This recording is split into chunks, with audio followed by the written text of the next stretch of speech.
Bloom's taxonomy was given by Benjamin Bloom in 1956. उसके बाद इसको रिवाइज किया गया इन 2001। जो फर्स्ट है जो 6 लेवल्स हैं ब्लूम्स टैक्सोनॉमी के, वो नाउन फॉर्म में लिखी गई थी, और उसके बाद जब 2001 में उसे रिवाइज किया गया तो वो वर्ब फॉर्म में लिखी गई। जो मकसद है ब्लूम्स टैक्सोनॉमी लेवल्स का वो ये है कि टीचर्स को एक मॉडल पेश किया जाए ताकि वो स्टूडेंट्स की लर्निंग को असेस कर सकें। तो ये जो लेवल्स स्टार्टिंग हो रही हैं वो है रिमेंबर से स्टार्ट हो रही है, top from bottom to top. Just like जो पहली लेवल है वो है रिमेंबरिंग। इसका मकसद ये है कि students recall basic facts and concepts. When teacher creates question, we use words like define, duplicate, list, memorize, state। जब बच्चे कोई डेफिनेशन को याद करते हैं तो रिमेम्बरिंग को असेस करने के लिए हम ऐसे क्वेश्चंस बनाते हैं ताकि वो जो भी उन्होंने रिमेम्बर किया है वो लिखें। वो ऐसे ये जो वर्ड्स हैं define, duplicate, list, memorise, state जैसे वर्ड्स से हम क्वेश्चन बनाते हैं। उसके बाद जो बॉटम टू टॉप जो सेकंड जो लेवल है वो है understanding. Student explain ideas and concepts. जो उन्होंने सीखा है, जो उन्होंने याद किया है, जो समझा है उन्होंने, वो उसको एक्सप्लेन करेंगे। तो हम क्वेश्चन बनाएंगे, describe, discuss, explain, identify, select और ट्रांसलेट।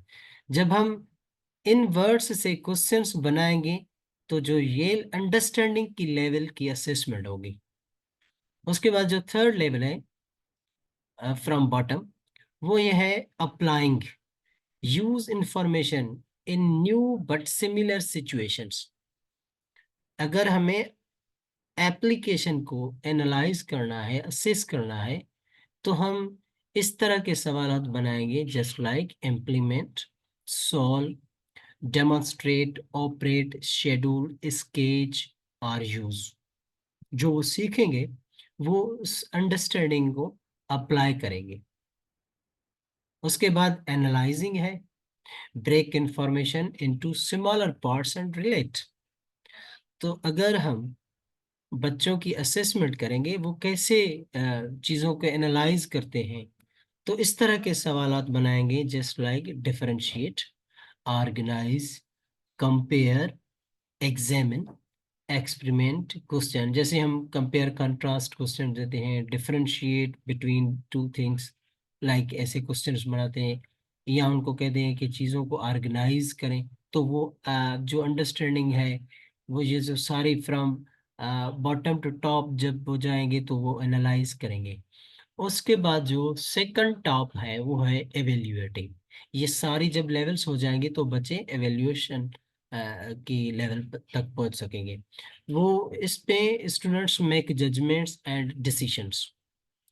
अगर हमें एवेल्यूएशन जो बच्चों की है वो उससे असेस करना है तो हम इस तरह के सवालात बनाएंगे, जैसे आर्ग्यू, अप्रेज, डिफेंड, जज, सिलेक्ट, सपोर्ट, वैल्यू, क्रिटिक, वे।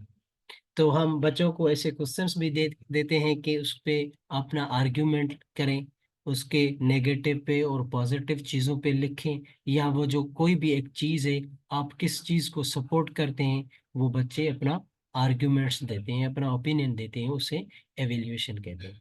जो लास्ट है, जो हायर लेवल है, वो है क्रिएटिंग। अब ये जो सारी चीजें बच्चों ने जब सीख ली तो अब इस लेवल तक बच्चे पहुंच जाएंगे कि वो अपनी खुद एक कोई चीज क्रिएट करेंगे। हम उनको बस टॉपिक देंगे, वो उस टॉपिक पे अपने आइडियाज जॉट डाउन करेंगे, वो खुद अपना एक पीस ऑफ राइटिंग क्रिएट करेंगे, generate something original and new. जिस लाइक ओरिजिनल में से हम प्रेसी राइटिंग करते हैं, या न्यू किसी टॉपिक पे वो अपने आइडियाज लिखेंगे। तो इस तरह के सवाल हम पूछेंगे, design, assemble, construct, conjecture, develop, formulate, author और इन्वेस्टिगेट।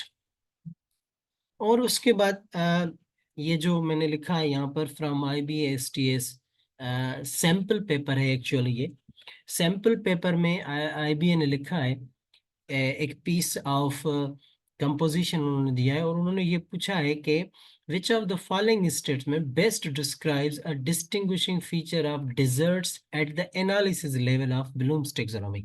उन्होंने एक पीस ऑफ राइटिंग लिखा है, उसमें उन्होंने पूछा है कि ब्लूम्स टेक्सोनॉमी के मुताबिक इनमें से कोई एक MCQ बनाए एनालिसिस लेवल पर, जो ब्लूम्स टेक्सोनॉमी दी है। तो उसका मैंने आंसर भी लिखा है, आप रेफरेंस के लिए आप वो सैंपल पेपर देख लें। तो उसका राइट आंसर है deserts have a scarcity of water and receive minimal rainfall. तो आप वो पीस ऑफ पैसेज पढ़िएगा, उसके बाद आप जो एनालिसिस पे क्वेश्चन आपको बनाना होगा तो इस तरह का क्वेश्चन आप भी बना सकते हैं। So thank you so much.